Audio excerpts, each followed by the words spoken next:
اوكي. السلام عليكم ورحمة الله وبركاته. في هذه المحاضرة من التعليم عن بعد Learning، اليوم حنتكلم عن Overview of Chapter 4.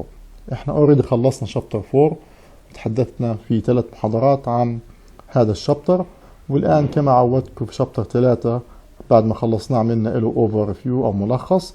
الآن في Chapter 4 بنعمل كمان ملخص له. هذا الملخص لا يغني بتاتا عن سماع جميع المحاضرات الخاصة بالشابتر، ولكن على الأقل يعطي فكرة واضحة عن الشابتر، وبالتالي ينصح بأنه نستخدم هذا الملف أو نسمعه بعد ما نسمع الملفات الثلاثة الأولى اللي هي شابتر 4 ليكتشر 1، شابتر 4 ليكتشر 2، شابتر 4 ليكتشر 3. بعدين بنسمع 4 اللي بيعطينا فكرة جيدة عن الشابتر.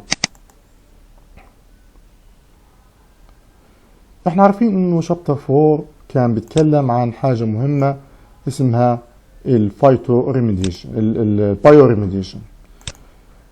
اذا في شابتر 4 احنا تكلمنا بشكل اساسي عن البايو ريميديشن. عرفنا ان البايو ريميديشن بانه هي قدرة الكائنات الحية على انها تعمل ازالة للملوثات، للبوليتانس. وهذا البايو ريميديشن كان بيدان باي مايكروبس. الميكروبس هون بتشمل الفطريات فانجاي اند بكتيريا او بلانتس، والبلانتس لها كيس خاصة سميناها فايتو ريميديشن. البلانتس والمايكرو اورجانيزمز من خلال الخاصية الفسيولوجية إلها أو من خلال الكاتابوليك اكتيفيتي أو الميتابوليك اكتيفيتي لإلها قادرة أنها تعمل ما يلي: قادرة تعمل ريدكشن للبوليوتانس، يعني تكسر تقلل من نسبة وجوده، تعمل ديجريديشن تحوله في النهاية ل CO2، أو تعمل إليمينيشن، أو تعمل بايو ترانسفورميشن إنها تحوله لمركب أقل سمية. وإلها قدرة أنها تعمل البايو ريميديشن في جميع اللي هي أنواع التلوث، سواء كان التلوث الخاص بالسويل بالتربة أو بالسيدمنت أو حتى بالووتر. طيب ليش هذه التكنيك اللي هو البايو ريميديشن وهو عبارة عن بايوتكنولوجيا تكنيك أصبح تكنيك مهم جدا في السنوات الأخيرة، ويستخدم بكثرة لعمل بايو تريتمنت للأورجانيك والأون أورجانيك كونتمنتس، لأنه باختصار واحد it is effective treatment, can be done in situ and ex situ, it has no bioproducts, it is safe and reliable, can be applied, effective و low cost، وأهم حاجة إنها environmentally friendly، يعني تعتبر صديقة للبيئة وبتحقق sustainable remediation اللي احنا بنبحث عنها. وكذلك عملية ما بتحتاجش لبروسيجر عالي عشان تعمل إلها سيت اب أو عملية اوبريشن. زي ما حكينا إنه هي الكائنات الحية بتستخدم قدرتها البيولوجية من خلال عمل biological process بتحدث نتيجة الكاتابوليك ميتابوليزم أو الأكتيفيتي للنباتات ولا الميكروبس، إنها تقدر تعمل عملية بايو ريميديشن بكافة أشكالها، سواء كانت إليمينيشن أو أتينيويشن أو حتى ترانسفورميشن للأورجانيك ولا الإن أورجانيك، عشان في النهاية تحولها لكربون dioxide and water as final product of biodegradation. Question: what is the final product of bioremediation? طيب الكائنات الحية هذه عشان تعمل bioremediation قلنا انها هي عشان هيك بنسميها biological agents. ايش يعني biological agents؟ يعني هي عبارة عن مكونات حية قادرة على انها تعمل bioremediation، والبايورميديشن يعني قادرة انها تعمل بايو ترانسفورميشن اند بايو ديجريديشن للبوليتانس. ممكن الاورجانيزمز اتسلف يعمل هذه العملية من خلال ييست او من خلال فانجاي او من خلال بكتيريا او من خلال البلانت، او ممكن بعض الاكتيفيتي تاعت الاورجانيزمز تساعد على اللي هي البايو ديجريديشن او البايو ريميديشن، زي انه تفرز بعض الانزيمات من خلال الانزيماتيك اكتيفيتي، او انها مثلا تفرز انتي بوديز. فهذه كلها طبعا بتساهم في قدرة الكائنات الحية هذه انه يكون لها physiological and metabolic ability to assist in degradation of the organic or anorganic compounds وتحولها لنون توكسيك كومباوندز عشان تنتج عملية المينراليزيشن اللي في النهاية بينتج عنها تكوين ال H2O وال CO2. Please, what is meant by mineralization? Define mineralization. Back to chapter 2 you will find the answer. تمام. البايوريميديشن قلنا انه بيتكون من 2 groups. الاول اسمه ex situ bioremediation والثاني اسمه in situ bioremediation. الاكس situ معناته انه عملية ازالة الملوثات بتتم بعيدا عن مكان التلوث، يعني away from the site، وهذه بتشمل several techniques من اهمها bioreactors 1، biofilters 2، land farming 3، bioventing 4، biosparging 5، biostimulation 6 and composting 7. Fill in يعني complete. There are several ex situ bioremediation tools 1, 2, 3, 4. Complete 1, for example bioreactor. 2, you can write land farming. 3, bioventing. 4, biofilters. الاكس سيتيو بايوريميديشن تنقسم إلى 2 types. الأول solid phase treatment، يعني بتم المقصود فيه إنه السويل واللاند هي الملوثة، الحالة الصلبة للبيئة الطبيعية، وهذا التلوث قد يكون بمواد عضوية أو نفايات صناعية أو بالصدج اللي هي السوج. طيب ان سيتيو الاكس سيتيو قلنا solid phase treatment هذا واحد. 2 سالري فيس اللي هو عبارة عن حالة ما بين الصلبة والسائلة، يعني بيكون في عندي water combined with soil. باختصار لو قال لك mention 3 techniques or tools of ex situ زي ما حكينا تو، في عندي اللاند فارمينج. ايش هو اللاند فارمينج؟ باختصار في عندي soil is excavated and spread over prepared bed، تربة بتم إلها حفر وتفرد يعني تنشر على طبقة محددة، وبصير لها عملية تقليب تيلينج، والتقليب هدفه الأساسي إنه يوفر أكسجين عشان يشغل الأيروبيك مايكرو أورجانيزمز اللي تعمل ديجريديشن للبوليتنس. باختصار لاند فارمينج بيعتمد على التيلينج اللي هو تحريك التربة اللي حيولد أكسجين، هذا الأكسجين حينشط الأيروبيك بكتيريا. خلصنا أوكي. 2 compositing باختصار انه انا اجيب التربة الملوثة واخلطها مع مواد عضوية غير خطرة زي المانيور، عرفنا ايش هو المانيور، وزي النفايات الزراعية. طيب هذه المواد العضوية ايش وظيفتها؟ هذه المواد العضوية حتكون بيئة مواتية لنمو الميكروبس وبالتالي حتساعد في عملية الديجريديشن. 3 بايوبايلز. البايوبايلز هي عبارة عن حاجة مزيج ما بين الاثنين، ما بين اللاند فارمينج أي بمعنى أنه في عملية تحريك وفي أكسجين بده يجي وفي بكتيريا هوائية حتشتغل، وفي نفس الوقت اللي هو بشتغل على المواد العضوية الموجودة أو المخلوطة مع السويل، يعني كومبوزيتنج، وهذا حتجيب لي حرارة. طيب الحرارة إيش حتعمل؟ حتنشط البكتيريا معينة بتشتغل على درجة الحرارة العالية اللي هي اسمها الثيرموفيليك بكتيريا، والاكسجين اللي اجى من لاند فارمينج حينشط الايروبيك بكتيريا، بالتالي حتنشط في هذه العملية الايروبيك والثيرموفيليك بكتيريا at the same time. لو قال لك what is the main difference between biophiles and composting، طلعوا بيشبهوا بعض، لكن الفكرة انه البايوبايلز فيها aeration يعني في اكسجين جاي، بينما الكومبوستنج ما فيش اريشن وبالتالي هي عباره عن ان ايروبيك في النهايه. لكن هنا في البايوبايلز في اريشن في ايروبيك، وهي عباره عن ايش اذا ميزه بين اللاند فارمينج اللي بيعتمد على الاريشن بشكل اساسي وما بين الكومبوستنج اللي بيعتمد على الاورجانيك كومباوندز بشكل اساسي. اذا البايوبايلز هي دمجت بين الاثنين مع بعضهم البعض.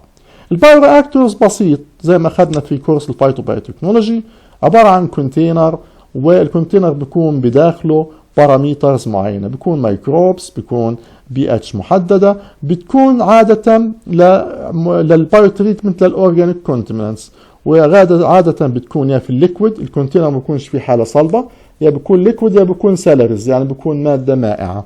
البايوفنتنج هو عبارة عن أكسجين زائد نيوترانت مع بعض، ولكن بيتم توصيلهم للكونتمينيتد سويل عن طريق الويلز، عن طريق أبار. هذه الأبار طبعا الويلز هي وظيفتها انها تدفق اكسجين للبكتيريا الانديجينيوس بكتيريا، يعني البكتيريا المحليه الموجوده اوريدي في السويل، وهي طبعا كميه بسيطه من الاكسجين كافيه بانها تنشط عمل البايوديجريديشن وتنشط عمل البكتيريا، مع اخذ بعين الاعتبار تقليل من عمليه الفولاتيلايزيشن والتلوث للاتموسفير. وهي طبعا بيستخدموها بشكل واضح للتريتمنت اوف هيدروكربونز. البايو اجمنتيشن صراحه اخذناه احنا في شابتر 1. قلنا انه الهدف الاساسي انه انا اجيب بكتيريا بسميها اكسوجينيك، يعني مش اندوجينيك. هذه الاكسوجينيك بكتيريا بضيفها للسيستم، في هاي الحاله للسويل، بجيبها من outside of the contaminated soil، والهدف الاساسي انها تصير كومبيتيشن مع النيتشورال بكتيريا، وهذا الكومبيتيشن طبعا حيعمل اكسلريشن ويسرع من عمليه البايو ديجريديشن والترانسفورميشن. هاي تستخدم بشكل واضح لحاجه اسمها الكلورو بايروفورس بايوديجريديشن، اللي هي نوع من انواع المبيدات او البستيسايدز. في عندنا البايوسبارجينج، وهذه يا جماعه خاصه بمعالجه الجراوند ووتر، المياه الجوفيه، انه احنا بنعمل حقن للهواء انجكشن تحت الضغط معين عشان نزيد نسبه الاكسجين في المياه الجوفيه، اللي هي بدورها حتعمل على زياده عمل البكتيريا الهوائيه الطبيعيه الموجوده في الميه، واللي بالتالي بيساعد على زياده البيولوجيكال ديجريديشن للكونتمينانس بواسطه هاي البكتيريا. البايوستيميوليشن حكينا عنه في شابتر 1، وقلنا هو انه احنا بنضيفش هان للسيستم او للكونتمينيتد سويل، ما بنضيف إلها ميكروبس، لا بنضيف إلها نيوترانت، يعني ممكن نضيف إلها فوسفور، نيتروجين مينرالز، تريس مينرالز، وهي طبعا وظيفتها انها تزيد من ايش؟ من فاعليه البكتيريا الموجوده، لانه غذاء للبكتيريا كسبستريت إلها بزيد من قدرتها على البايو ترانسفورميشن والبايوديجريديشن at the same time. وهي طبعا بتتم من خلال انه البكتيريا بتقدر تعمل عمليه بايوستيميوليشن. تمام؟ يعني مثلا على سبيل المثال انا ممكن لو ضفت كنيوترون زي الليكتيت، وهذا مهم جدا، لو انا ضفت الليكتيت as biostimulation ايش حيعمل؟ حيساعد على تحويل او بايو ترانسفورميشن للترايو كلوروإيثيلين and بيروكلوروإيثيلين، ويعملها بايو ترانسفورميتد تو إيثين. طبعا الإيثين هو عبارة عن ايش؟ مركب اقل وزنه الجزيئي من الترايكلوروإيثيلين والبيروكلوروإيثيلين، وبالتالي اقل سميه. فاذا انا لو ضفت على الكونتامينيتد سويل لاكتيت از بايوستيميوليشن حيحفز البكتيريا انها تشتغل وتسرع من عمليه البايو ترانسفورميشن، ويتحول في هذه الحاله لترايكلوروإيثيلين تو بيروكلوروإيثيلين الى إيثين. لو قال لك fill in trichloroethylene and pyrochloroethylene are biotransformed to ethane by microorganisms through the addition of فراغ as biostimulation. الإجابة through the addition of lactate as biostimulation. تمام. مثال ثاني الهيوميك سبستانس اللي هي مادة الذبال، هذه بتشتغل انه لو انا ضفتها على الكونتامينيتد سويل حتعمل على تشجيع او تحفيز الان ايروبيك بايو ترانسفورميشن للاورجانيك ماتر، هذه نقطة مهمة. السالرفيس هو طيب من البايورميديشن اللي بتكون فيه الكونتامينيتد سويل مع الووتر، وهي طبعا بتتم في بايو رياكتور. البايو رياكتور بيكون فيه الكونتامينيتد سويل متحدة او موجودة مع المية، يعني في حالة مائعة، بيكون في ميكروبس في هذا البايو رياكتور، بيكون في نيوترانت، بيكون في اكسجين، بيتم التحكم في الباراميترز عشان نحصل على اوبتيمم انفايرمنت مناسبة للمايكرو اورجانيزمز انها تشتغل وتعمل ديجريديشن للكونتمينانتس. وهي طبعا تستخدم السيلري رياكتورز بشكل اساسي لمعالجة المياه والتربة على حد السواء. هذا بالنسبة لمين؟ بالنسبة ل اكس سيتيو. اما بالنسبة للان سيتيو، فالان سيتيو صراحة احنا بدنا نقول الان سيتيو انه احنا بنعمل بايوريميديشن at the same site of contamination، وبالتالي بتم في نفس المكان اللي فيه التلوث، بتم للسويل وللجراوند ووتر على حد سواء.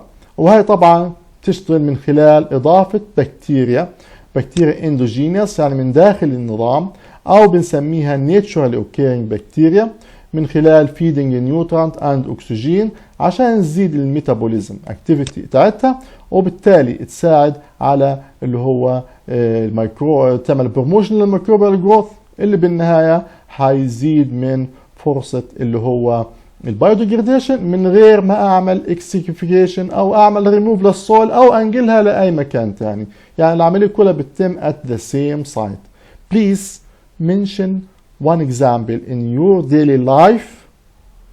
Mention one example in your daily life we can use in situ bioremediation. اذكر لي مثال على in situ bioremediation. We will talk about this later. Just pay your attention to this lecture and you will find the answer. الميكروبيال ريميديشن يا جماعة قلنا انه هو بيشتغل على عملية الديجريديشن للمواد الخطرة، سواء كانت عن طريق البكتيريا او الفطريات الهوائية او اللاهوائية. بالنسبة للايروبيك بكتيريا في عندي انواع كتير منها بتشتغل على البايوديجريديشن، وهان انا حاب اركز على 3 انواع مطلوب نعرفهم as aerobic bacteria. 1 بيزودوموناس، 2 رودوكوكاس، 3 مايكوبكتيريا. وهدول الثلاثة اللي انا ذكرتهم مع اللي قبلهم اللي هم الموجودين هون، بس انا بدي الثلاثة هدول مهمين جدا عشان يعملوا ديجريديشن للبستيسايد وللهيدروكربون وللالكين وللبولي اروماتيك كومباوندز.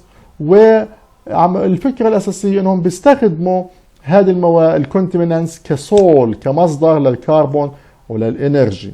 الان ايروبيك بكتيريا بتقدر تعمل ديجريديشن للبولي كلورونيتد بايفينايلز وللاورجانيك سولفانتس زي الترايكلورو ايثيلين TSE وللكلوروفورم.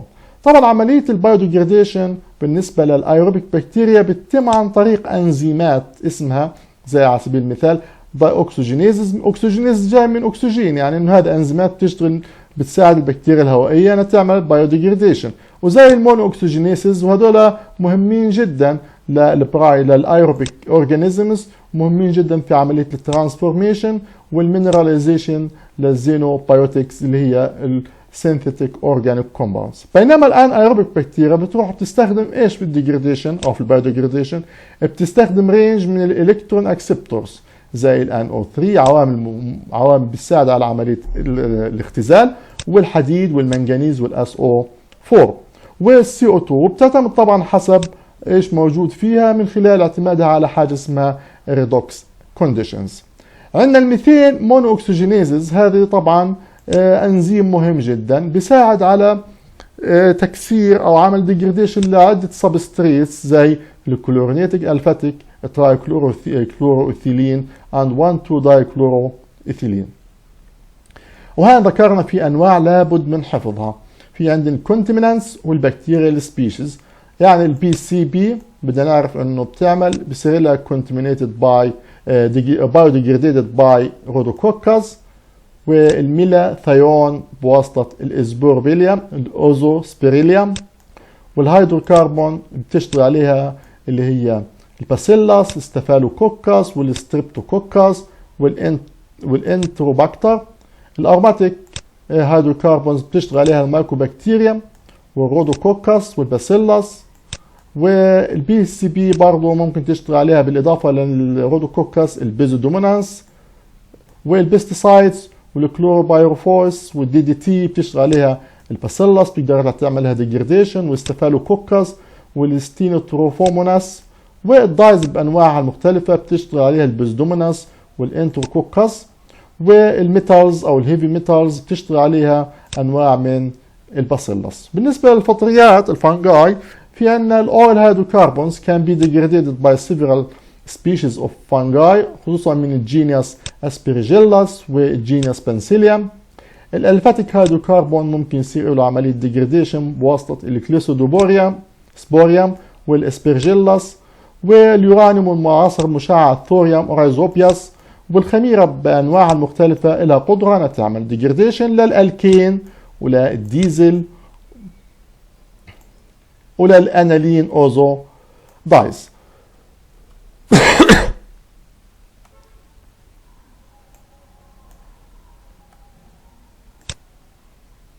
الأنانيل أوزو دايز.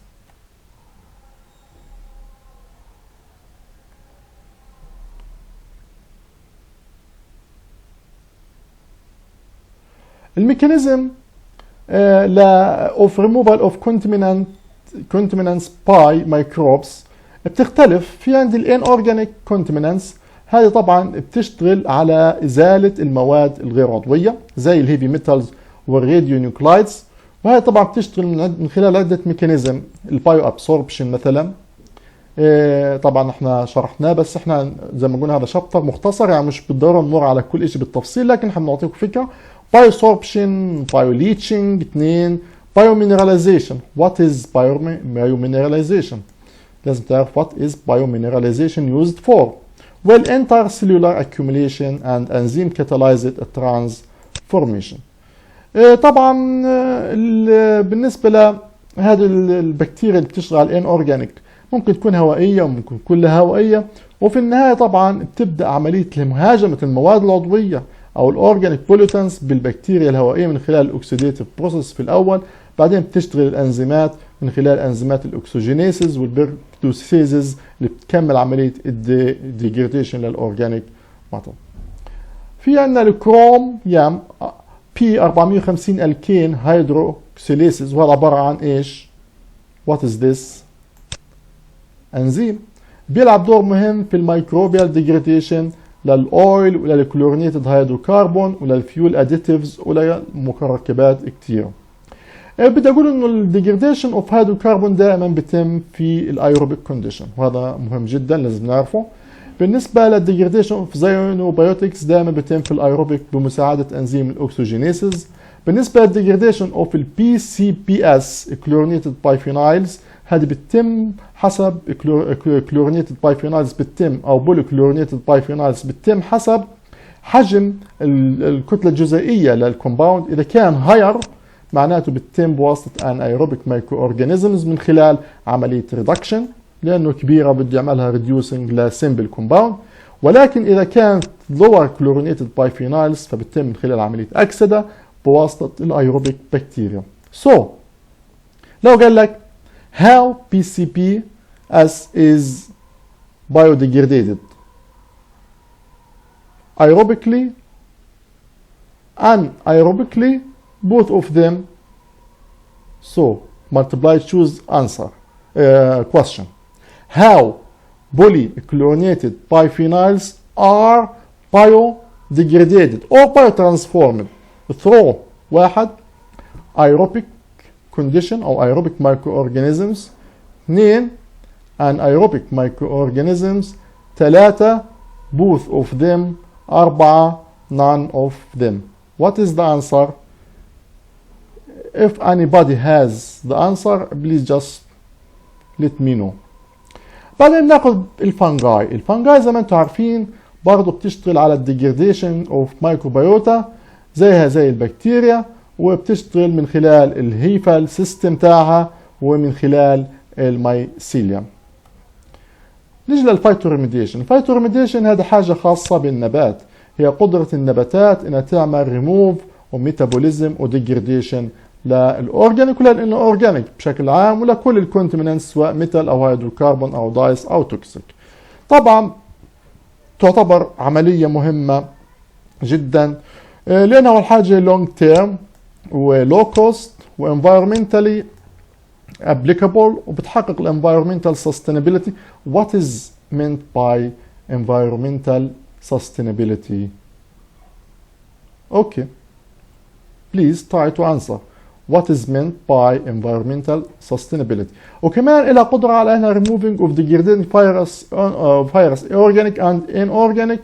وطبعا الفايتوريميديشن يعتبر cost effective، ويعتبر كمان ما فيش فيه اي خطورة لانه ما فيش فيه باي برودكتس.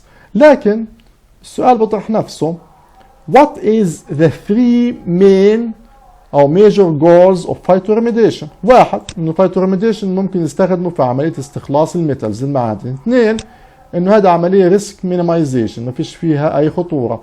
وكمان phytostabilization بتحد من انتشار الملوثات في المكان اللي فيه التلوث. وثلاثة، sustainable بالنسبة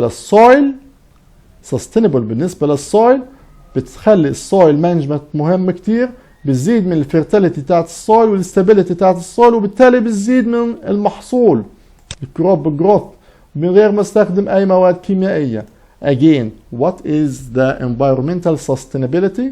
You have to be aware about that. The answer inside this slide. زي ما قلنا انه في عندي نباتات معينه بتشتغل على الفايتوريميديشن، من بينها نباتات تيرسترال اللي هي نباتات بريه، ونباتات مائيه اكواتيك.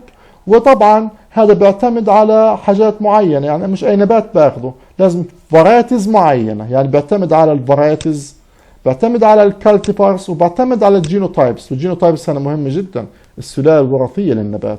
وبيعتمد على نوع البوليتنت، يعني ممكن انا اجيب نبات قادر انه يعمل بايوديجريديشن مثلا للاويل، بس ممكن ما يعملش للهيفي ميتالز. فبالتالي كل نبات له خاصيه معينه في هذا. عشان هيك السلكشن تاع النبات بيعتمد اول حاجه على التوليرانس تو ذا انفايرمنت، قدره البيئه، قدرته على انه يتاقلم مع البيئه، قدرته انه يعمل ابتيك للنيوترانتس من السويل، ومش ابتيك كمان انه ينقله لباقي البلانت تيشوز، يعني يعمل له ترانسلوكيشن واكيوميليشن، انه يكون سريع في النمو، له سرعه نمو عاليه هاي جروث، وانتاج البايوماس تاعته تكون عاليه، انه يكون توليرانس يعني قادر انه يقاوم الظروف الطبيعيه من انجراف التربه، من اللي هو درافت من السالينيتي، وانه يكون متاح بشكل كبير. طبعا من النباتات البريه او الترسترال بلانس، معروف انه الترسترال بلانس لازم يكون لها جذور عميقه عشان تقدر تعمل فايتوريميديشن، يكون لها هاي بايوماس برودكشن، ويكون عمليه النمو سريعه إلها. طبعا من النباتات المشهوره في هذا الصدد نباتات كثيره، حنذكر منهم اللي هي نبات الهايبريد بوبلار واحد، اثنين الانديان ماسترد الخردل الهندي، ثلاثة هيلينثاس انيوس نبات دوار الشمس. تخيل نبات دوار الشمس او عباد الشمس مهم جدا في عملية الفايتو ريميديشن، له قدرة انه يواجه الكلايماتيك فاريشن والدرافت والفلاد وكل هذه الظروف. اما بالنسبة للاكواتيك بلانس، فعشان تكون مناسبة للفايتو ريميديشن لازم تكون فري فلوتنج، ممكن تطفى على سطح الماء، او تكون تقدر تعيش مغمورة في على سطح تحت سطح الماء. وطبعا معروف انه لها قدرة على انها تعمل ريموفال للهيفي ميتالز، الراديو اكتيف اليمنتس، ولكل الملوثات بكافة انواعها. لازم تكون سهل انه نعملها كالتيفيشن، انتاج البايوماس تاعها عالي، الفاست جروث ريت لازم تكون مهمة بالنسبة لها، قادرة انها تواجه الانفايرمنتال كونديشنز، هذا مهمة بالنسبة لها، وبترشحها انها تكون نباتات مهمة.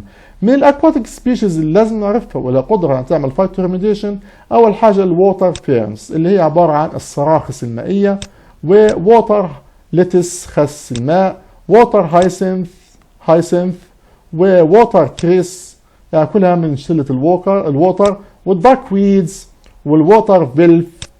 وفي غزة بالذات في يعني نباتين مهمين جدا انه لهم قدرة على انهم يعملوا فايتو ريميديشن، موجودين في وادي غزة وتم دراسة عليهم، اللي هو التيفا لاتيفوليا هذا واحد،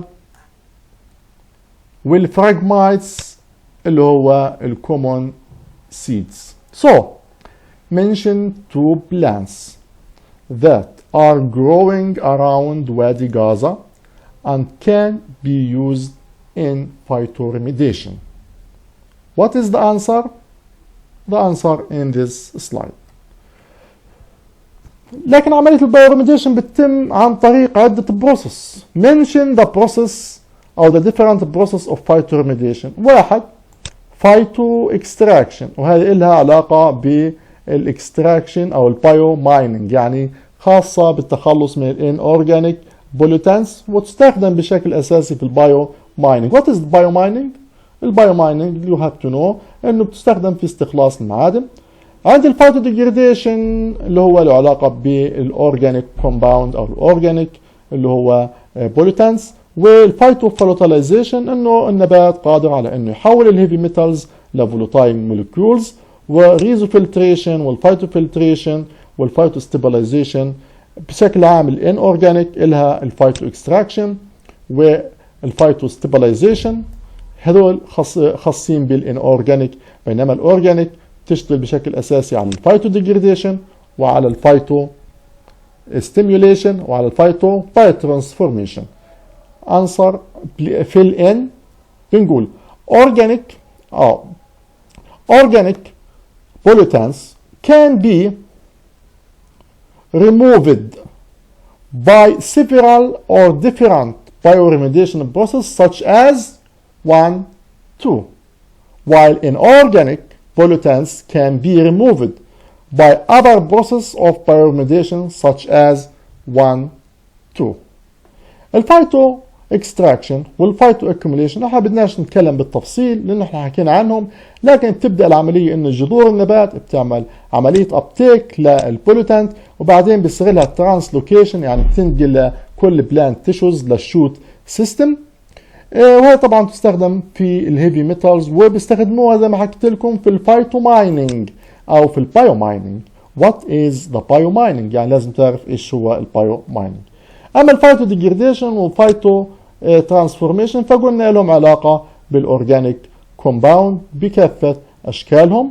وبعدين اتكلمنا عن الفايتو فولوتاليزيشن وانه النبات في هذه الحاله من خلال الجذور بيمتص المعادن الثقيله الهيفي ميتالز، بعدين بيحولها لفولوتايل كيميكالز في الشوت من خلال الترانسكوليشن وبصير لها بايوميثيليتد فورمز، وبالتالي بتتحول لفولوتايل كومباوندز ليس توكسيك بيتم التخلص منها في الاتوموسفير. واخذنا مثال عليها مهم جدا، قلنا السيلينيوم النبات بيمتصه وبصير من خلال عمليه البايوميثيليشن بتحول لميثايل سيلينيت اللي هو في النهايه عباره عن فولوتايل فورم يتطاير في الاتوموسفير وبالتالي بيحد بيكون غير سام بيتطاير في الاتوموسفير بالتخلص منه في الاتوموسفير. بعدين تكلمنا عن الريزو فلتريشن وقلنا انه برضه هاي بتشتغل انه النبات بيعمل ابسورب وبريسبيتيشن ريموفال للكونتامينيشن، وقلنا هذه خاصه بالهيفي ميتالز وخاصه كمان بالراديو اكتيف ميتالز، وتستخدم في معالجه بشكل عام للتريتمنت للووتر بكافه اشكالها، الجراوند ووتر او السيرفيس ووتر او الويست ووتر. What is meant by groundwater and what is meant by surface water and what is meant by wastewater? Mention an example for each. الفايتو ستابلايزيشن، وهي الفايتو ستابلايزيشن مهمة جدا لأنه هذه النبات بيعمل عملية استابيليتي للكونتامينانت في السويل وبيمنع إنه يصير له عملية distribution لمناطق أخرى، يعني بيعمل reducing للبايو افيلابيلتي اوف ذا كونتامينانت. هذا مهمه كتير. الفايتو stabilization of organic contaminants or metallic byproduct is also achieved من خلال attaching to plant components such as lignin which is referred as phytolignification. Define phytolignification and how is this process is formed. الميكانيزم اوف ريموفال اوف كونتامينانتس باي بلانتس، في عندي الان اورجانيك وفي عندي الاورجانيك. الان اورجانيك خاصه بشكل عام لها علاقه بالميتال ابتيك، والاورجانيك لها علاقه بالزينو بايوتيك كومباوندز اللي بتتعرض لبارشل او لكومبليت ديجريديشن باي بلانتس. طبعا هي شرحناها بالتفصيل وارجو انكم ترجعوا تفهموها بشكل اوضح، وخصوصا قصة اللي هو البلانت ممبرينز ودورها في عملية الترانسلوكيشن ودور الليبيد باي لاير في هاي القصة. الانزيمات هي اللي بتشتغل برضه زي ما هي في الميكروب بتشتغل برضه في النبات بتشتغل، زي انزيمات معينه المونو اوكسجينيسيس والداي اوكسجينيسيس والديهيدروجينيسيس، كل هذه الانزيمات بتشتغل وبتساعد النبات انه يلعب دور مهم جدا في عمليه الفايتو ديجريديشن. والزينوتيك جنرالي بيصير لها ترانسفورميشن من خلال عده كيميكال موديفيكيشن. منشن the chemical modification which xenobiotic undergo in the process of transformation. 1 oxidation، 2 reduction، 3 hydrolysis. وطبعا في عندي العملية الثانية الكونجيجيشن اللي هي طبعا خلال ارتباطه مع الجلايكوثيون والشوجر والامينو اسيد اللي بتنتج سولار اند بولار كومباوندز. هذا ملخص للبروسيس اوف بايوريميديشن. زي ما انتم شايفين الفايتو ديجريديشن بتشتغل بشكل عام في الروت سيستم او في الريزوسفير، وهي عباره عن خاصه بالاورجانيك كومباوند، هاي البوليتانت واضحه عندي. والبوليتانت ترانسلوكيشن هي انتقال البوليتانت من خلال الروت الى باقي اجزاء النبات البلانت تيشوز. وعند الفايتو اكستراكشن وهي خاصه بالان اورجانيك كومباوند وقدره النبات على انه يعمل ريموفال للان اورجانيك كومباوند. والفايتو ستابلايزيشن انه النبات يمنع انتشار هذه الملوثات على التربه وبدلا من ذلك يعمل لها ابتيك. والفايتو فولاتيلايزيشن هي انه بيصير عمليه انه الهيفي ميتالز النبات اللي بيمتصها في خلايا النبات بيصير لها عمليه ميثيليشن وبتحول لفولاتايل كومباوندز بتتطاير في الاتوموسفير وبتكون لس توكسيك وبالتالي يتم التخلص منها في الاتوموسفير. قلنا في عندنا حاجه اسمها البلانت اسيستد مايكروبال ديجريديشن، انه في الروزوسفير في عندي حاجه اسمها الروزوسفير اورجانيزمز، وهذا عباره عن كائنات حيه قد تكون بكتيريا او قد تكون فطريات بتعيش في منطقه الجذر تاعت النبات.